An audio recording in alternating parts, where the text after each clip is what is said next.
America पर कई देशों में सत्ता परिवर्तन का आरोप लगातार लगता रहता है। अभी शेख हसीना ने कहा है कि हमारे साथ जो हुआ है वो अमेरिका की साजिश है।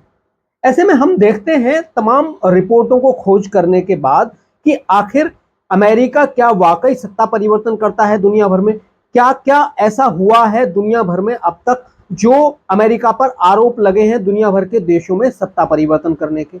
शेख हसीना ने अपनी संसद में कहा, अमेरिका का नाम लिए बगैर उस पर बहुत बड़ा हमला किया था। हसीना ने कहा कि वो चाहे तो किसी भी देश की सत्ता पलट सकते हैं, खास करके मुस्लिम देशों की।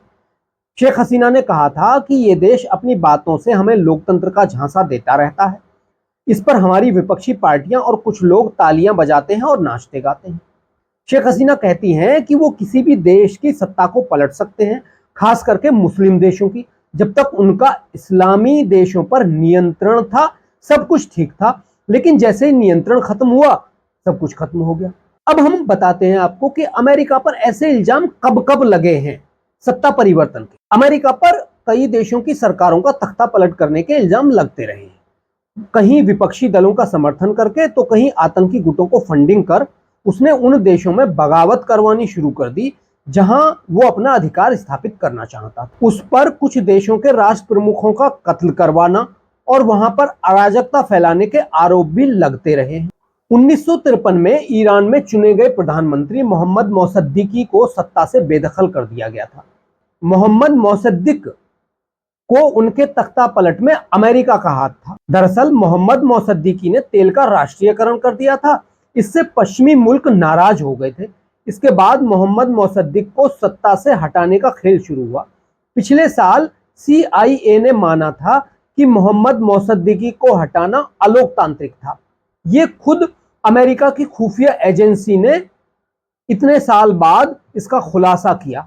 1953 में मोहम्मद मोसद्दिकी को हटाया और 2023 में इसका खुलासा हुआ है। खुलासा खुद अमेरिका की खुफिया एजेंसी ने किया। इसके बाद थोड़ा सा आगे चलते हैं।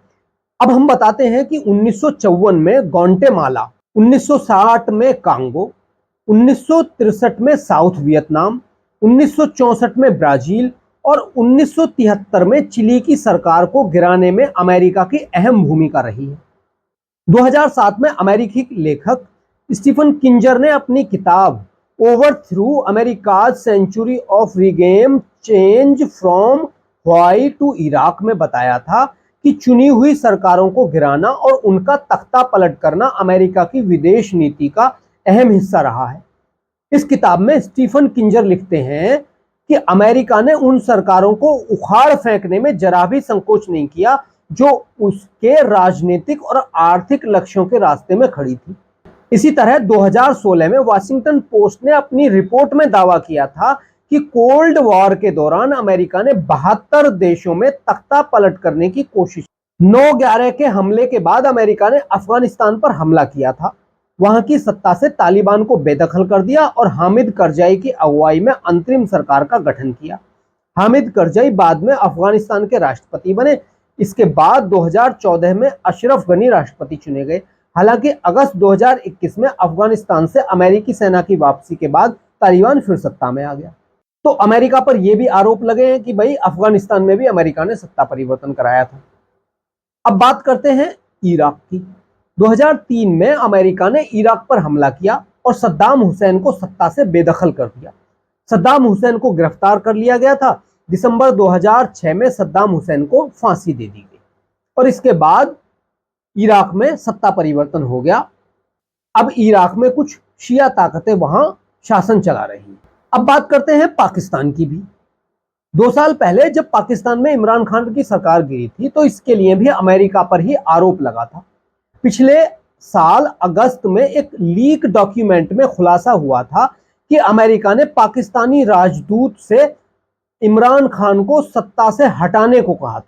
इस लीक डॉक्यूमेंट में खुलासा हुआ था कि मार्च 2022 में अमेरिकी विदेश मंत्रालय के 2 अधिकारियों और पाकिस्तान के राजदूत के बीच बातचीत हुई थी। इस मीटिंग में अधिकारियों ने पाकिस्तानी राजदूत से कहा था कि अगर इमरान खान को सत्ता से हटा दिया जाता है तो अमेरिका पाकिस्तान के साथ अच्छे संबंध रखेगा। इससे पहले इमरान खान ने भी आरोप लगाया था कि उनकी सरकार गिराने में अमेरिका का हाथ है।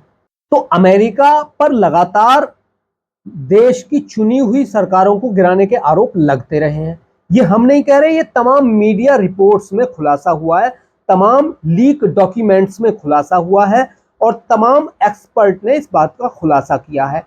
कुछ बात को तो अमेरिका की खुफिया एजेंसी CIA ने ही खुद बोला है।